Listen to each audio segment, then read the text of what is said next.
സഹായിക്കും ചെയ്യും. പക്ഷേ ബോർഡ് മീറ്റിംഗിന്റെ തീരുമാനത്തിലാണ് പ്രശ്നം. എടാ മാക്സിമം മുരളിക്കിട്ട ആ പ്രസിഡന്റ് പാര പണിയും. അത് 7:30 എത്ര മണി എഴുതി വെച്ചോ. അഥവാ ലോൺ അനുവദിച്ച് കിട്ടിയില്ലെങ്കിൽ പിന്നെന്താ ഒരു മാർഗം?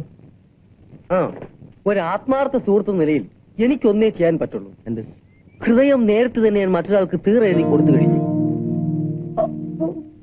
ഇനി കിഷ്ണിയല്ല കിഡ്നി. അത് മാത്രമേ ഇനി ബാക്കിയുള്ളൂ. ഉപകരിക്കുമെങ്കിൽ അത് ഞാൻ ദാനമായി നൽകാം. ഈ ശരീരത്തിൽ അങ്ങനെ ഒരു സാധനം ഉണ്ടോ? അഥവാ ഉണ്ടെങ്കിൽ തന്നെ ഇത്തിരി പോന്നായിരിക്കും. അത് വിറ്റ വലിയ കാശൊന്നും കിട്ടില്ല. എന്താ? ആ പ്രതീക്ഷയും തകർന്നു. മുരളി എന്താ ഇനി വരാത്തത്? ബോർഡ് ചെയർമാൻ കൂടിയായ പ്രസിഡന്റും ഇങ്ങനെ എതിർക്കുമ്പോ എനിക്ക് എന്ത് ചെയ്യാൻ പറ്റും? ഒരു അഭ്യസ്ത വിദ്യന് ചെയ്യുന്ന ഉപകാരം നിലയ്ക്ക് സാർ എന്തെങ്കിലും. അഭ്യാസവും വിദ്യയൊക്കെ കയ്യിലിരിക്കട്ടെ. താൻ ബാങ്കിന്റെ പണം വാങ്ങി കോഴിയെ പോയിച്ച കട്ട കോഴിയെ നാട്ടുകാർ തിരിച്ചു പിടിച്ചാണ് കൂട്ടത്തോടെ വരുമ്പം എന്ത് ചെയ്യും? അപ്പം ബാങ്കിന്റെ മുതലിൽ എന്താ കേരണ്ടി? കേക്കട്ടെ. പ്രസിഡന്റ് പറയുന്നതിലും കാര്യമുണ്ട്. എന്തായാലും ലോൺ അനുവദിക്കുന്ന പ്രശ്നമില്ല. നേരും നിറയും കിട്ട ഇത്ര രാഷ്ട്രീയ കോമരങ്ങളുടെ വക്കാലത്തില്ലാതെ സാറിന് പേഴ്സണൽ എന്തെങ്കിലും ചെയ്യാൻ പറ്റുമോ? എന്നാ പേഴ്സണലായിട്ട് എന്താ കിട്ടുക അങ്ങോട്ട് വാങ്ങിച്ചോ. പാടൂ. സോറി മുരളി, ഒരു കോപ്പറേറ്റീവ് ബാങ്കിന്റെ മാനേജർ എന്ന നിലയ്ക്ക് എനിക്ക് ചില പരിമിതികളൊക്കെ ഉണ്ട്. കോഴിയെ വളർത്താൻ ലോണ് ഇങ്ങനെയാണെങ്കിൽ കുറുക്കനെ വളർത്താൻ ലോണ് ചോദിക്കില്ലേ? ഞാൻ പ്രസിഡന്റ് ആവുന്ന കാലത്തോളം അത് നടക്കാൻ പോകില്ല. പ്രസിഡന്റ് ദേഷ്യപ്പെട്ട പറഞ്ഞത്. അപ്പൊ പാര തന്നെ ലോണ് കിട്ടുമോ? എന്നാ പറഞ്ഞത്. എന്നാ ഞങ്ങൾ വരട്ടെ. കിട്ടും. ഇപ്പൊ തന്നെ കിട്ടും. എനിക്ക് പ്രശ്നമൊന്നുമില്ല. ഇതുപോലത്തെ ലോൺ കിട്ടിയില്ലെങ്കിൽ എന്റെ കാര്യം സേഫ് ആണ്. കാരണം റാങ്ക് ലിസ്റ്റിലൊക്കെ എന്റെ പേരുണ്ട്.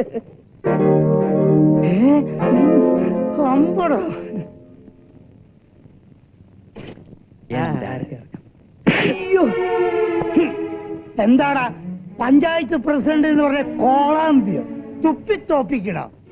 തോന്നിവാസം കാണിച്ച പിന്നെ നാവുണ്ടാവില്ല. പഠിച്ച് പല്യം കൊഴിക്കും.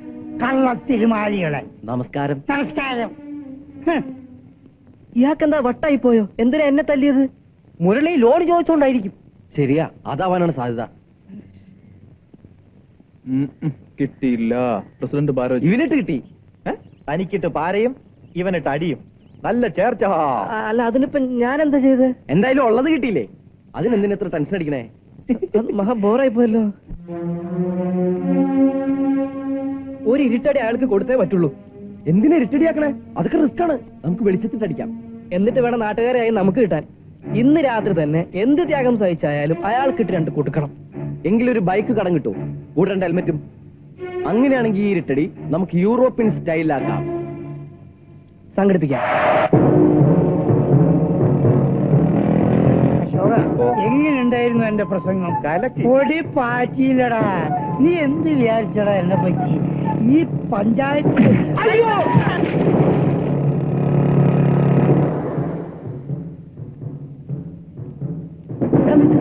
എന്താടാ കാര്യം പറഞ്ഞു? ഇരുട്ടടി കൂടി ബാക്കിയുണ്ട്.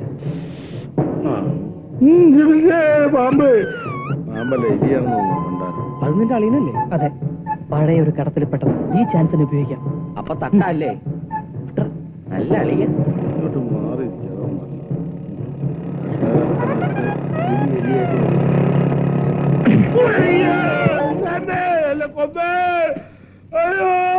എന്റെ തന്നെ ഓടിച്ചേ.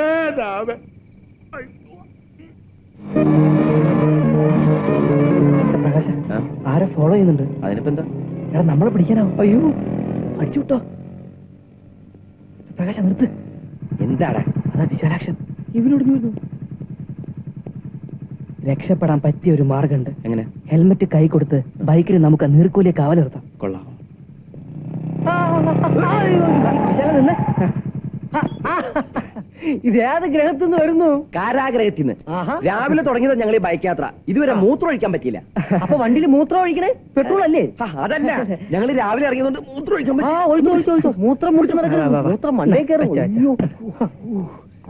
തല ഹെൽമെറ്റ് കൊടുങ്ങാണ്ട് നോക്കണേ. വലിപ്പുള്ളത് കൊണ്ടാ നിൽക്കുന്നവൻ.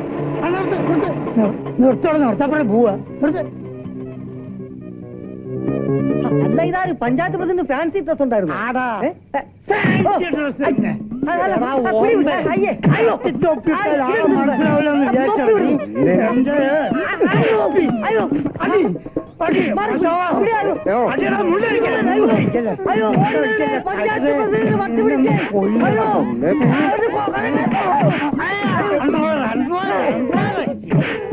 പഞ്ചായത്ത് പ്രസിഡന്റ് പുതിയ വട്ടത്ത് കൊണ്ടുപോണേ, ഓടി വരണേ. അയ്യോ അയ്യോ രക്ഷിക്കേ, അയ്യോ ഓടി വരണേ.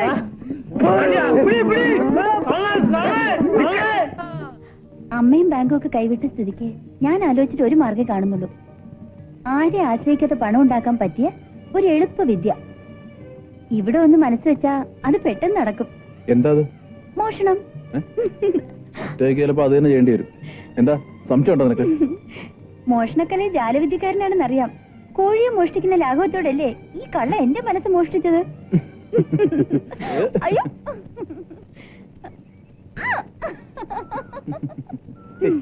എന്താ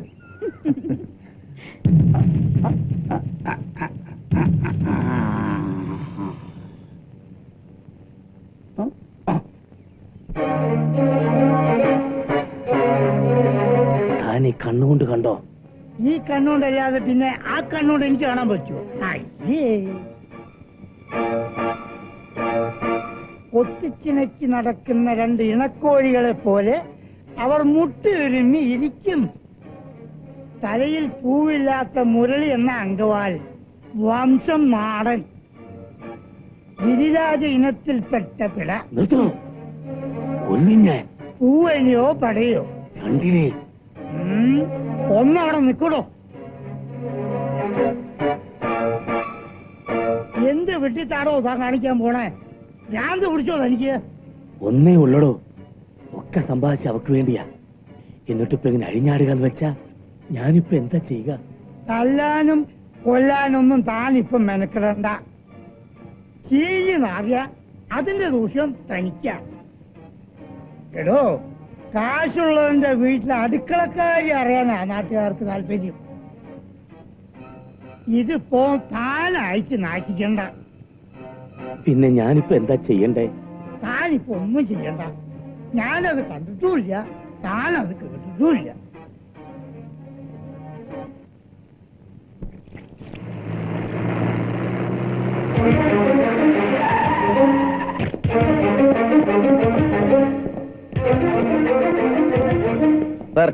എന്താ പ്രശ്നം? ഗോപാലൻ മുതലാളിയുടെ വീട്ടിൽ നിന്നും 50,000 രൂപ വിലമതിപ്പുള്ള ആഭരണങ്ങൾ കളവുപോയിട്ടുണ്ട്. മുരളിയെ സംശയമുണ്ട്. അയ്യോ അയ്യോ, ഞാൻ ആരുടെ ഒന്നും മോഷ്ടിച്ചിട്ടില്ല. അയ്യോ അമ്മ, അയ്യോ അയ്യോ അമ്മ, ഇവര് സാർ, ഞാൻ ഒന്നും മോഷ്ടിച്ചിട്ടില്ല സാർ.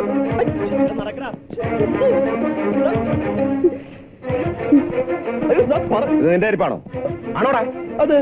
ഗോപാലൻ മുതലാളിയുടെ വീടിന്റെ പിന്നാമ്പുറത്തെ പൈപ്പ് ലൈനിന്റെ ചുവട്ടിൽ നിന്നും തൊണ്ടിയായി കിട്ടിയ ചെരുപ്പാണത്. കേരളം സാർ, സാർ ഞാൻ മോഷ്ടിച്ചിട്ടില്ല സാർ.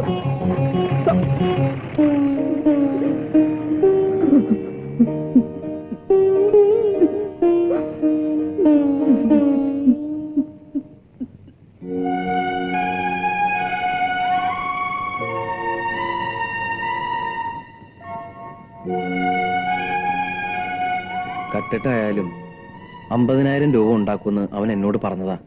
വൃത്തികെട്ട വാശി അവന്. തൊഴിലൊന്നും ഇല്ലാത്തപ്പോ നാട്ടുകാരോടും വീട്ടുകാരോടുള്ള ദേഷ്യത്തിന് എന്തൊക്കെയോ ചെയ്തിട്ടുണ്ട്. പക്ഷെ ഇത്തരത്തിലൊന്നും ചിന്തിച്ചിട്ട് പോലുമില്ല. സത്യത്തിൽ അവന്റെ ധൈര്യവും എടുക്കും അതായിരുന്നു നമ്മുടെയൊക്കെ പ്രചോദനം. അതുകൊണ്ട് തന്നെ ഇക്കാര്യത്തിൽ മുരളി അങ്ങോട്ട് നിരപരാധിയാണെന്ന് എനിക്ക് തോന്നല്ല. എന്തായാലും ഇനി മാധവ ടീച്ചറുടെ കാര്യം ഓർക്കുമ്പോഴാ. ആശുപത്രിയിലേക്ക് പോണോ? വേണ്ട, വീട്ടിൽ കൊണ്ടുവന്നു. അന്ന് തന്നെ രക്ഷിക്കാൻ ഞാൻ ഉപദേശിച്ച സൂത്രം ഇപ്പൊ തനിക്ക് ശിക്ഷയായി. ടീച്ചർ വിഷം കഴിച്ചു.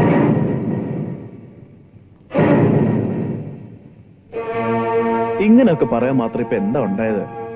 ആരുടെയും പണ്ടോ പണമൊന്നോ ഞാൻ മോഷ്ടിച്ചിട്ടില്ലല്ലോ. അങ്ങനെ എന്തെങ്കിലും ചീത്തപ്പേരുണ്ടാക്കിയാ എങ്ങനെ വേണമെങ്കിലും അമ്മേനെ ശിക്ഷിച്ചോളൂ.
കുഞ്ചുവേട്ടാ, ഈ ത്രിസന്ധ്യ സത്യമായിട്ട് പറയാ, കുഞ്ചുവേട്ടൻ ഞങ്ങളുടെ കല്യാണത്തിന് സമ്മതിച്ചില്ലെങ്കിൽ മാധവി ടീച്ചറെ പോലെ ഞാനും ആത്മഹത്യ ചെയ്യും. നീ എന്താ പറഞ്ഞത്? ഈ ദീപം സാക്ഷിയായിട്ട് പറയാ, എനിക്കൊരു ജീവിതം ഉണ്ടെങ്കിൽ അത് വിശ്വട്ടിനൊപ്പേ ഉള്ളൂ, മരണമാണെങ്കിൽ അതും.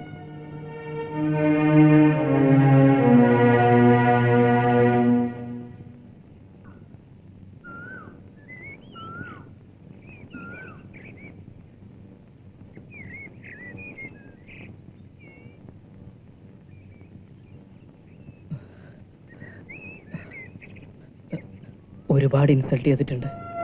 ചേച്ചി പറയുന്നത് പോലെ ഒക്കെ സമയദോഷം കൊണ്ടായിരുന്നു. അവളുടെ മനസ്സറിഞ്ഞപ്പോഴാ നിങ്ങളുടെ സ്നേഹത്തിന്റെ വ്യാപ്തി ഞാൻ അറിഞ്ഞത്. ഇതെന്താ കാറ്റ് പോയോ? നീ എന്തൊന്നും മിണ്ടാത്തേ?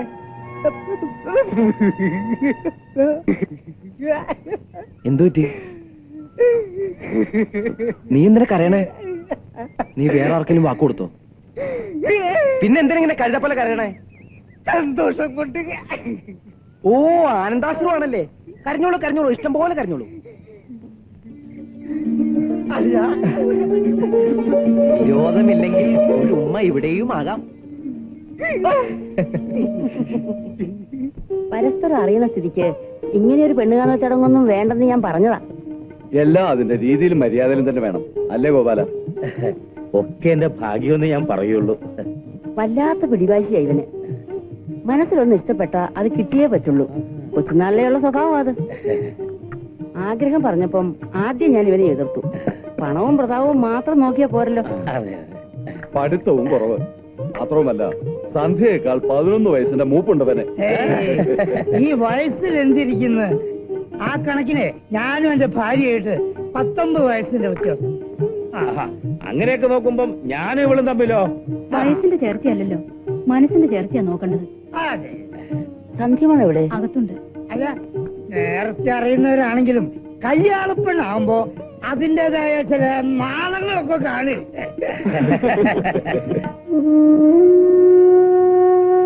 ചെവി കേൾക്കില്ലെന്നേ ഉള്ളൂ, പക്ഷെ മനസ്സറിയാം. ഇഷ്ടമില്ലെങ്കിൽ തുറന്നു പറഞ്ഞൂടെ? പേടിച്ചു നിന്നിട്ടൊന്നും കാര്യമില്ല. ഞാൻ അയാളെ ഇങ്ങോട്ട് വിളിക്കാം. എന്താ പറയണ്ടേന്ന് വെച്ചാ മുഖത്ത് നോക്കി അങ്ങോട്ട് പറഞ്ഞേക്കാം. ഇത്രയും കാലായിട്ട് എന്റെ ഭാര്യയ്ക്ക് എന്നെ കാണുമ്പോ ലജ്ജ.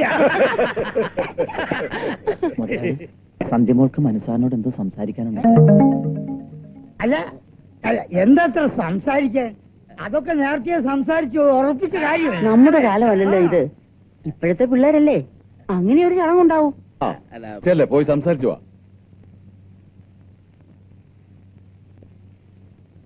അവരൊന്നിച്ച് കഴിയേണ്ടവരല്ലേ, സംസാരിച്ചു വരട്ടെ അല്ലേ?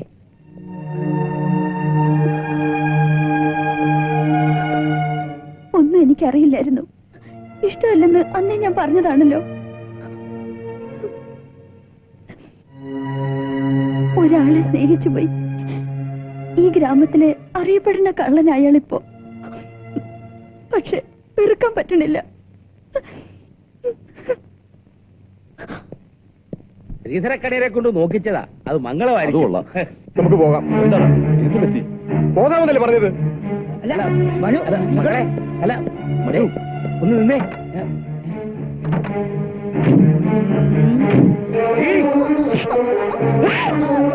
ബംഗാരം പിടിച്ചവളെ, ഇന്ന് ഞാൻ കൊല്ലുപടി.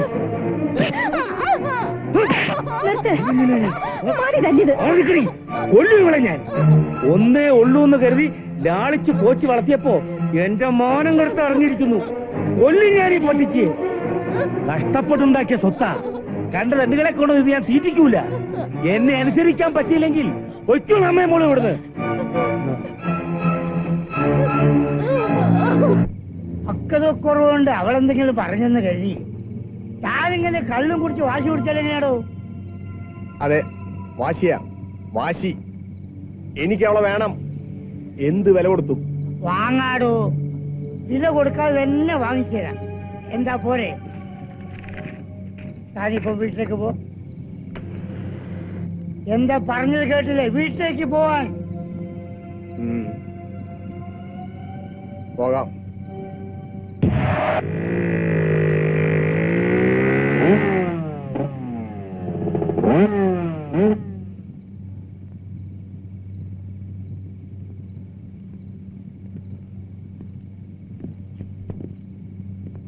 ഒന്ന് പരിചയപ്പെടുത്താൻ വന്നതാ. Meet miss Murali. ദൂതുമായി ചെന്നവൻ കാമുകനായ കഥ പറഞ്ഞപ്പോൾ വ്യക്തിയെ പരിചയപ്പെടണമെന്ന് ഇവന്റെ ഒരു മോഹം. How is he? Super hero. ഒറ്റ നോട്ടത്തിൽ ഏത് പെണ്ണിനെയും വീഴ്ത്തും. പക്ഷേ ഒന്നുണ്ട് കാര്യം, ഒളിങ്കൊമ്പിലെ പിടിക്കൂ. വലിയ പഠിപ്പുള്ളവനാ. ആ കോടീശ്വരനായ ഗോപാല മുതലാളിയുടെ മോളെ പ്രേമിക്കാൻ എന്ത് യോഗ്യതയാണ് നിനക്കുള്ളത്? ആയിരങ്ങളും ലക്ഷങ്ങളും പുസ്തകത്തിൽ എഴുതി പഠിച്ചതല്ലാതെ നേരിൽ കണ്ടിട്ടുണ്ടോ? കൈ കൊണ്ട് കറൻസികൾ എണ്ണിയിട്ടുണ്ടോ? പ്ലീസ്, നിസ്സാരനാണ് ഞാൻ. ഒരു യുദ്ധത്തിനൊന്നും ഞാനില്ല. ഈ ഒരു അവസ്ഥയിൽ വെറുതെ വിട്ടേക്കും.